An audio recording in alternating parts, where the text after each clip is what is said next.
Can I Sure. when you started using drugs, when you were started to play with the band and you were doing all the drugs, Yeah.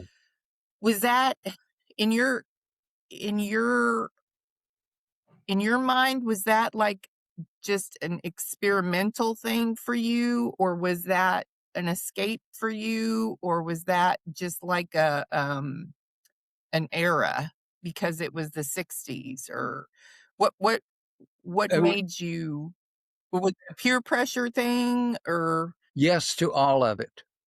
Uh, I would say, okay. yeah, I would say there was probably, it wasn't peer pressure, but it was what everybody was doing.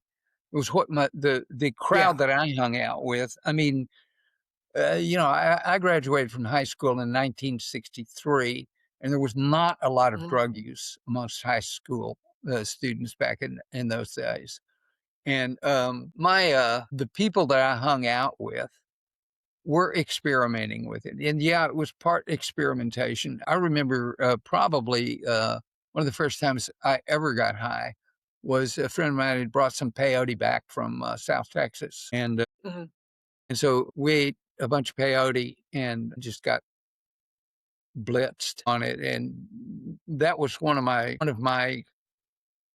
most memorable psychedelic experiences was that first trip on peyote. But it was Mhm. mostly because my friends were doing it, and I wanted to try it, and I Mhm. I liked it enough that I kept doing it. I eventually outgrew the drug stuff, Yeah.